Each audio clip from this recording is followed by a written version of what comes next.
भारत ने स्पष्ट कर दिया, भारत अपना फैसला खुद लेता है। अमेरिका का तरीका साफ है, जहां हमला कर सकता है वहां हमला करेंगे। जैसे कि वेनेजुला, जहां हमला नहीं कर सकता वहां गृह युद्ध, असंतोष प्रदर्शन, राजनीतिक अराजकता पैदा करेंगे। लेकिन भारत में यह खेल नहीं चला। यही वजह है कि आज कहा जा रहा है कि भारत ने अमेरिकी सेना और रणनीति को टोटल डाउन कर दिया। अच्छा हुआ भारत के पास ताकत थी। अगर भारत कमजोर होता तो आज भारत भी वेनेजुला, ईरान या किसी और देश की तरह अमेरिकी प्रयोगशाला बन चुका होता है। He wanted to make me happy, basically. He wanted to. Modi's a very good man. Yes. He's a good guy. He knew I was not happy, and it was important to make me happy. They do trade. India ने जो किया है सही किया है.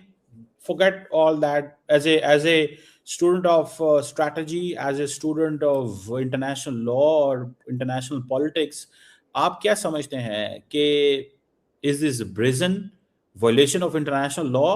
और do you believe कि आपने अभी तक जो बात की है वो तो डिप्लोमेट वाली की है कि आपने कोई साइड भी नहीं ली हुई? डोनाल्ड ट्रंप अब टारगेट करने वाले हैं और अरेस्ट करने वाले हैं मोदी जी को। मैं क्यों बोल रहा हूं?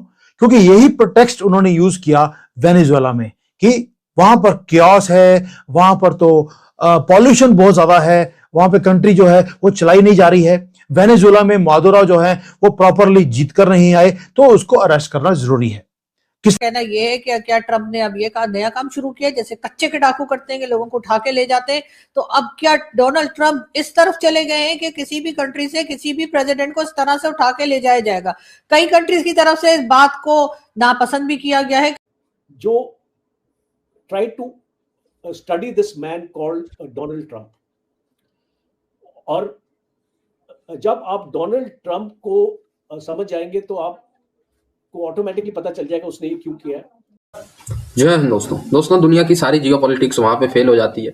सारी इंटरनेशनल रिलेशनशिप्स की जो थ्योरी है वो फेल हो जाती हैं जब आखिरी इंटरनेशनल रिलेशन की थ्योरी आती है कि माइट इज राइट। दोस्तों जो जिसके पास पावर है, जिसके पास पैसा है, जिसके पास मिलिट्री स्ट्रांग है, वो जो है कुछ भी कर सकता है। अगर डिप्लोमेसी फेल भी हो गई तो भी वो जीत सकता है। वो अमेरिका ने करके वेनेजुएला में दिखा दिया। सो बेसिकली इसमें पाकिस्तान भारत को इस वे में घेरना चाहता है कि भाई भारत तो ग्लोबल साउथ का लीडर कहता है खुद को, तो भारत इस पे जो है अमेरिका के खिलाफ कोई बयान क्यों नहीं दे रहा? भाई आप देखें ना, पाकिस्तान तो पहली बात अपनी औकात देख ले। अब पाकिस्तान ने क्या कहा? भारत ने तो एक एडवाइजरी भी जारी कर दी और भारत ने स्टेटमेंट भी दे दिया कि हम कंसर्न है और मामला जो है वो ठंडे बातचीत से निकले, पीसी ओनली सॉल्यूशन है। पाकिस्तान ने क्या किया? पाकिस्तान ने तो ये भी नहीं कहा। दूसरी चीज, अगर भारत ग्लोबल साउथ का लीडर है तो ये नहीं कि मतलब कि किसी भी देश में कुछ भी हो और बिना जाने समझे बस एक साइड लेके अमेरिका को बोलना शुरू कर दे। ठीक है, अगर मान लो इसमें अमेरिका की गलती भी है तो भारत क्यों बोले? भारत का जितना इंटरेस्ट है भारत उस हिसाब से बोलता है। भारत का अगर इंटरेस्ट ज्यादा होता है, जैसे चाइना और रूस का इंटरेस्ट ज्यादा है, तो वो फिर उस तरीके से फिर वो बोल रहे। भारत का जितना आर्थिक हानि होगा उसी हिसाब से आज की दुनिया में लोग बोलते हैं और उसी हिसाब से भारत ने भी बोला। खैर, वेनेजुएला पर हमला सिर्फ एक देश पर हमला नहीं, ये एक चेतावनी है उन सभी देशों के लिए जो अमेरिकी नीतियों से अलग चलना चाहते हैं। लेकिन भारत अब वो भारत नहीं है जो दबाव में झुके। भारत अपनी शर्तों पर दुनिया से बात करता है और यही बात अमेरिका को सबसे ज्यादा खटकती है। क्या ख्याल है, अमेरिका ने जो किया है सही किया है? Forget all that. As a student of strategy, as a student of international law or international politics, आप क्या समझते हैं कि is this brazen violation of international law? और do you believe कि आपने अभी तक जो बात की है वो तो डिप्लोमेट वाली की है कि आपने कोई साइड भी नहीं ली हुई?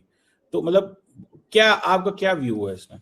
ओके, आप क्या चाहते हैं मैं कौन सी साइड लूं? जो हक की है। अच्छा, जो हक की है तो देखिए, मैं आपके सामने दोनों पक्षों का जस्टिफिकेशन रखूंगा। नहीं जस्टिफिकेशन नहीं हो सकती जल साहब यहाँ पे। आप तो कोई फॉरेन ऑफिस नहीं है ना, ठीक है? You meet the top military leadership India, everybody in India. Opinion रखता हूँ, एक मैं अपनी ओपिनियन रखता हूँ, आपको मैं अपनी ओपिनियन देता हूँ, ठीक है? ओके, चाहे वो बैलेंस्ड है या एक तरफा है, जो दो तरफा है, मैं अपनी ओपिनियन रखता हूँ। पहली चीज मैं आपको बताना चाहता हूं कि जो try to study this man called Donald Trump, और जब आप डोनाल्ड ट्रम्प को समझ जाएंगे तो आप को ऑटोमेटिकली पता चल जाएगा उसने ये क्यों किया है। It is nowhere the right kind of action which he has taken. I agree with that.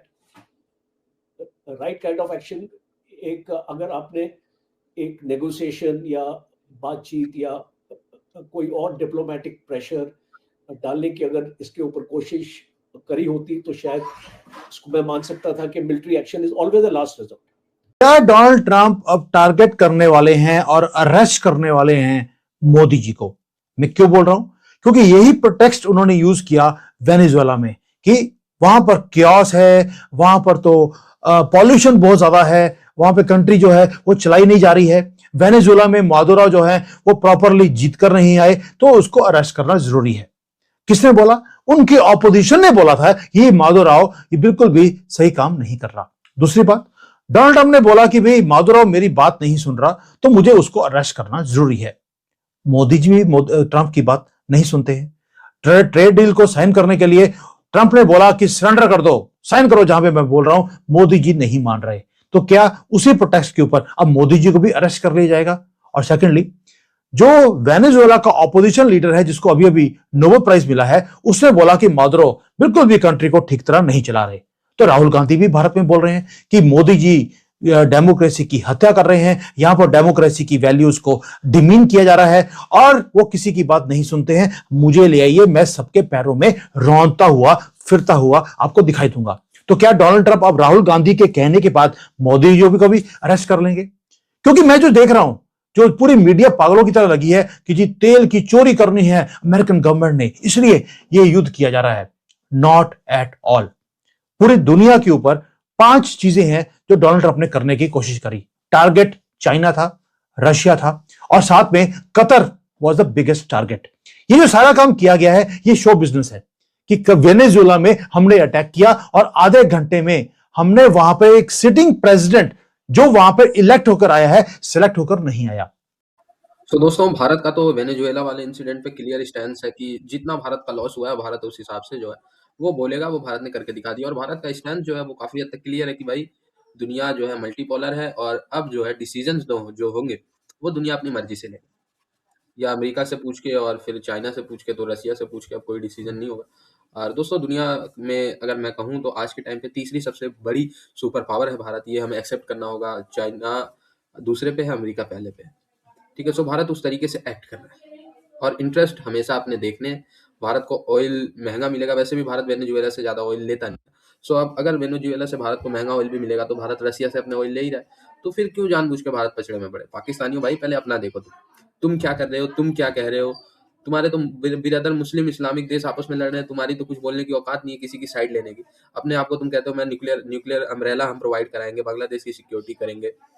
यार कहीं जैसे मदुरै को उठाया, कहीं आके शहबाज और मुनीर को ना उठा ले अमेरिका या भारत। भारत भी कुछ ऐसे एक्शन कर सकता है, तुम कुछ नहीं कर पाओगे। सो अपने गिरेबान में पाकिस्तानी देखे।